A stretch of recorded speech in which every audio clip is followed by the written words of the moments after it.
So, the Shibuya incident is over, but that means we're on to the Culling game, but a lot of you probably don't understand what Kenjaku's plan was, or what the Culling game is gonna be, so let me break it down for you. Because today we're talking everything you need to know before Season 3 of JJK. The first thing that you need to understand is that Mahito, after his battle against Yuji and Todo, was absorbed by Kenjaku. Now this is technically Kenjaku and technically not. Kenjaku is a cursed spirit, possibly 1,000 years old, who has the ability to transfer between bodies. And whenever it transfers to a new body, it's able to get the memories and abilities of the body that it's in.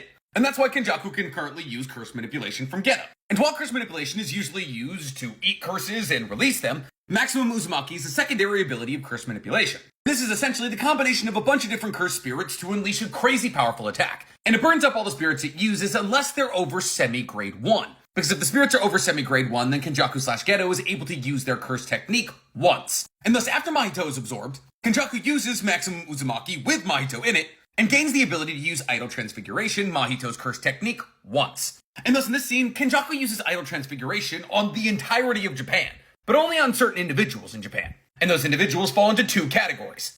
People who Kenjaku has fed a cursed object to, like Megami's sister, and people like Junpei who were born with a cursed technique but not the brain of a sorcerer. And therefore by using Idol Transfiguration on these two separate populaces, Kenjaku altered the brains of non-sorcerers who have cursed techniques to turn their brains into that of sorcerers, thus essentially making them sorcerers, and activating the curse objects within the people he fed them to make them hosts. Now, hosts of what? Well, while the people who had cursed techniques are simply just going to become sorcerers, those who are fed cursed objects are going to become hosts of old sorcerers. But this is because over the 1,000 or so years that Kenjaku has been alive, they've been making binding vows with sorcerers they met throughout time that were incredibly powerful to bring them back for the Culling game. So think of people like Megami's sister, like Sukuna and Yuji, however, Sukuna's always in control. But why is Kenjaku doing any of this? Well, Kenjaku wants to refine the cursed energy of Japan. And by awakening a bunch of cursed spirit users and having them all battle against each other in the Culling games, a ton of brand new high-level cursed energy will be released.